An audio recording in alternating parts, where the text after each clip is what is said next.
여러분 반갑습니다. 오늘 영상에서는 조금 예민한 교회에 대해서 좀 이야기를 하도록 하겠습니다. 제가 이제 유튜브로 이제 상담을 받아보면 많은 분들이 좀 하시는 고민 중에 하나가 뭐냐면은, 목사님, 우리 교회가 막 이래요, 저래요 하면서 교회를 옮길까요, 말까요? 우리 교회도 이래도 되나요? 막 이런 얘기를 하시는데 굉장히 어려운 질문이죠. 예민한 문제고. 왜냐면 저도 한 지역교회를 목회하는 목회자로서 그 교회에서 뭐 나오세요, 뭐 그 교회가 별로네요, 이렇게 얘기하기가 굉장히 조심스러운 부분이고, 그리고 하나님 모든 교회를, 하나님의 당신의 교회라면은 하나님은 교회를 사랑하시기 때문에 그 교회를 대해서 이제 나쁘게 얘기하고 이런 거를 하나님 기본적으로 별로 안 좋아하세요. 그래서 일단 제가 오늘 이제 영상에서는 그러면 바른 교회에 대해서 우리가 최소한 이런 교회를 찾아가야 된다, 이런 교회가 정말 우리가 신앙생활하기 좋은 교회다라는 거를 먼저 좀 나누기를 원하는데, 그 전에 나눠야 될 건 뭐냐면요, 교회가 굉장히 중요하다라는 것입니다. 요즘에 어떤 분들은, 사실 많은 분들이 그래요. 많은 분들이 교회 중심의 신앙생활을 하시는 게 아니라 집 중심으로 가세요. 내가 어디로 살고 어디로 이사하는데 거기 주변에 좋은 교회를, 주변에 교회에 가야겠다, 이렇게 가시거든요. 근데 그러면 안 돼요, 여러분. 교회의 부르심의 확증이 먼저입니다. 왜냐면 바른 교회를 찾는 것이 여러분의 인생 가운데 가장 중요한 부분이기 때문에요. 어떻게 보면은 결혼하는 것만큼이나 중요한 부분이 좋은 교회, 하나님이 나를 부르신 교회를 찾아가는 것입니다. 여러분 생각해 보세요. 여러분 아이들 학교 하면은 그 왜 학교를 중시합니까? 거기 좋은 학교 가려고 거기 이사 가고, 그죠? 강남 8학군 가려고. 왜냐면은 그것이 그 자녀의 인생을 결정한다고 생각하기 때문입니다. 근데 교회는요, 여러분의 인생이 아니라 전 인생, 영원한 삶을 결정하는 것이 바로 교회예요. 근데 교회를 영원한 삶을 결정하는 곳인데 어떻게 그냥 집 근처에 있다고 그 교회를 가고 회사 근처에 있다고 그 교회로 갑니까? 하나님이 나를 부르신 교회라는 확증도 없이요. 먼저 하나님이 나를 부르셨다라는 그 확증을 가지고 나서 그 근처로 집을 얻든지 회사를 얻든지 그렇게 해야 되는 거예요, 여러분. 무엇이 내 삶을 이동하는, 내가 어디를 가고 어디를 결정하고 어디다 돈을 쓰고 어디다 시간을 보내는지 기준을 내가 무엇을 삼느냐, 그것이 여러분의 사실 우상인 것입니다. 교회 중심이 아니라 내가 직장 중심이다라면 여러분 직장이 우상이 될 수 있는 거예요.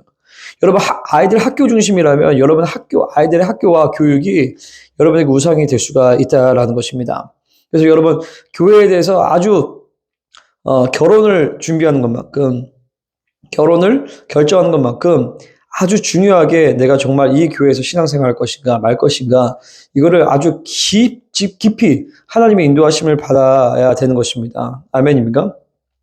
자, 신약 성경에서, 특별히 바울서신서에서 사도 바울은요, 동일한 어떤 기준을 가지고 교회를 판단해요. 그게 바로 뭐냐면은 믿음, 소망, 사랑입니다. 제가 이제 데살로니가 전서나 에베소서 다, 골로새서나 이런 것도 다 하고 다 이게 파헤쳐가지고 사도 바울이 믿음, 소망, 사랑으로 얘기한 것을 제가 보여드릴 수 있는데, 그것은 이제 시간이 기니까 여러분이 이제 서신서를 읽어보시면 그게 보일 거예요. 믿음, 소망, 사랑. 그래서 제가 이 믿음, 소망, 사랑으로 크게 한 6가지 정도를, 믿음 2가지, 소망 2가지, 사랑 2가지 이렇게 해서 바른 교회의 어떤 기준들, 물론 바른 교회의 기준에 대해서 여러 가지를 다 얘기합니다. 물론 개혁주의 칼빈 같은 사람도 자기 나름대로 뭐 바른 진리가 선포되어지고 바른 치리가 되고, 그리고 또 뭐요? 교회 정치를 얘기하는 거죠. 그리고 이제 바른 성례 이런 것에 대해서 얘기를 했는데, 전 특별히 이제 이 3가지 믿음, 소망, 사랑의 기준으로 가지고 6가지를 좀 대충 써봤어요. 대충이라고 좀 그렇죠. 나름 열심히 써봤습니다. 자, 첫 번째 믿음은요, 바른 진리가 일단 선포되어야 됩니다. 그죠? 성경이 말하는 진리를 선포하지 않는 교회는 참 그 교회에서는 신앙생활하기가 어렵죠, 여러분. 그럼 바른 진리인 것을 내가 어떻게 합니까? 여러분들이 성령님을 받았다라면요, 여러분 안에 계신 성령님이 바른 진리에 대해서는 반응을 하세요. 얼마 전에 우리 교회에 오셨던 어떤 분이 뭐라고 얘기하시냐면, 목사님 말씀을 듣는데 속이 시원하다라는 거예요. 제 자랑하는 게 아니에요. 뭐냐면 하나님의 말씀이 진리대로 선포되어지면요, 성령님이 그 안에서 시원케 하십니다. 그런 어떤 현상이나 느낌이 중요한 게 아니라 본인이 안다라는 거예요. 예수를 믿고 성령이 내주하신 성도는요, 그것이 하나님의 말씀인지 아닌지를 알게 돼요. 그 말씀이 하나님의 말씀이고 인간이 그냥 하는 얘기인지를 안단 말이에요. 성령의 기름 부으심 가운데서 하나님의 말씀의 기준과 잣대에 의해서 그 말씀이 선포되어지는지, 아니면 자기 기준과 자기 생각으로 선포되었는지, 인간의 인본주의 것들로 대충 철학을 짬뽕해가지고 만들어낸지를 안단 말이죠. 제가 아는 어떤 교회는요, 참 교회라고 얘기하도 좀 그런데, 거기는 그 목회자가, 담임 목회자가 불교 책을 쓰신 분이에요. 현직 목사가 불교 서적을 썼다고요. 무슨 말인지 아시겠어요? 현직 목사가 목회를 하면서 불교 관련된 서적을 썼어요. 뭐냐면 그 안에 여러 가지 교리가 짬뽕되어 있다는 거예요. 실제로 그 교회의 어떤 내용들을 보면 이건 개신교회라고 보기가 굉장히 어려운, 굉장히 잡신적인 흐름이 많다라는 거예요.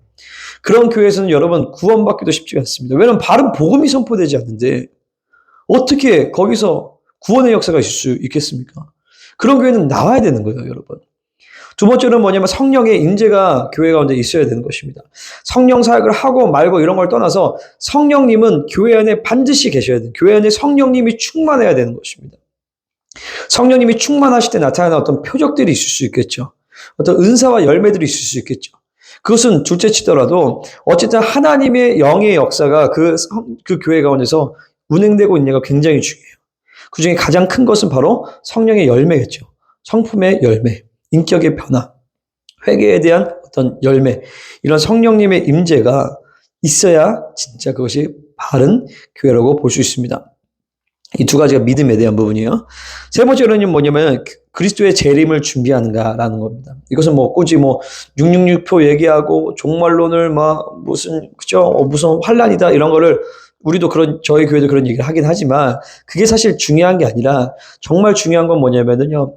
그리스도의 신부로서 예수 그리스도의 오심을 준비하며 재림을 준비하는가. 여러분, 예수님이 오시지 않다 할지라도 우리는 주님 앞에 가게 되어 있습니다. 주님의 재림은요, 그분이 오시는 것만 얘기하는 거 아니라 우리가 그분 앞에 서게 되는 종말적 신앙을 준비하는가, 종말적인 신앙생활을 하고 있는가에 대한 부분이에요. 그래서 재림에 대한 소망이 반드시 교회는 있어야 되는 것입니다. 재림에 대한 소망이 없는 교회는요, 세상에 타협하고 세상에 그 마음을 빼앗기게 되어 있어요. 그래서 바른 교회는요, 재림을 준비합니다. 종말에 대한 심판을 준비합니다. 주님 앞에 내 인생에 한 번 서서 내 인생의 모든 것들을 다 결정하는, 한번 계산하는 시간이 왔다라는 것을 인지하고 날마다 주님과 동행하는 교회가 바른 교회인 것입니다. 바른 소망의 기본이 깔려있는 교회예요. 그 다음은 정말 우리가 이 세대에서 있는 소망, 뭐냐면 다음 세대를 세우는가. 다음 세대를 사역하지 않는 교회들은요, 필연적으로 그 관심이요, 현세 중심으로 되게 돼 있어요. 미래를 바라보고, 그리고 앞으로의 한국교회와 세계교회의 흐름을 보면요, 다음 세대를 준비하는 사역을 하게 되어 있습니다. 이것을 놓쳐버리면 교회는요, 앞으로 나아갈 수가 없어요. 이게 굉장히 중요한 기준 중에 하나입니다. 다섯 번째로는 다섯 번째, 여섯 번째는 사랑에 대한 얘기인데, 다섯 번째로는 사랑의 교제가 있는가? 성도 안에 사랑의 교제가 있는가요? 교회에 왔는데 성도들끼리 아무도 몰라. 그냥 서로의 그 마음 가운데 어떤 아픔이 있는지, 어떤 고민이 있는지, 그냥 와서 서로 멀쩡하게 옷 입고 와가지고, 반갑습니다. 서로 거룩하죠 하고 그냥 헤어진다. 그런 교회는 벌써 거의 죽은 교회예요. 진짜 교회는 다 알아야 돼. 이 사람이 어떤 문제가 있고, 어떤 아픔이 있고, 서로 부둥켜 안고 울고, 서로 어떤 씨름을 하고 있는지, 어떤 것들을 갖고 서로 싸우고 있는지, 이런 것들을 함께 부둥켜 안고 울고, 그러면서 그런 사랑의 교제가 있는 교회가 참된 교회인 것입니다. 주님도 그렇게 얘기하셨어요. 너희가 서로 사랑할 때 내 제자인 줄 알리라. 사랑이 없는데 어떻게 교회가 교회 될 수가 있겠습니다. 교회 될 수가 있겠습니까? 마지막 여섯 번째로는 그 사랑이 좀 더 이제 확장이 되어져서 정말 나라와 민족과 열방을 품고 사역하는가. 지금 당장 전 세계 사역을 한다 안 할지라도 최소한 교회가 그런 영적인 흐름을 가지고 지금 할 수 있는 거에서부터 심어야 돼요. 선교위를 보내고, 선교사로 키우고, 선교에 대해서 얘기를 하고, 선교제를 가보고, 그런 지금 할 수 있는 나라와 민족, 나라에 대해서는 마찬가지죠. 그렇게 이 사랑을, 그리스도의 사랑을 나라와 민족과 믿지 않는 자들, 그리고 열방 가운데 흘려보내고자 하는가. 이 여섯 가지 기준이 있을 때 그래도 좀 건강한 교회구나라고 알 수가 있습니다. 여러분의 교회가 이런 여섯 가지 기준이 좀 없다 하면요, 여러분 정말 진지하게 하나님 앞에 고민해 보셔야 돼요. 기도하셔야 돼요. 그리고 하나님의 인도하심을 구하셔야 되는 것입니다. 특별히 마지막 때는 너무나도 교회가 중요하기 때문에 보세요. 계시록에서 보면 사대교회에게 편지해라. 빌라델비아 교회에게 편지해라. 에베소 교회에게 편지해라. 그 교회에게 편지한단 말이에요. 에베소 교회에 있으면 에베소 교인이 되는 거예요. 빌라델비아 교회에 있으면 빌라델비아 교인이 되는 겁니다. 아멘입니까? 그래서 교회에 대해서 여러분 정말 깊이 기도하시면서 잘 인도하심을 받으셨으면 좋겠습니다. 그러면 저는 다음 영상에서 이어서 그럼 교회의 부르심을 어떻게 확증하는가 이거를 가지고 나도록 하겠습니다.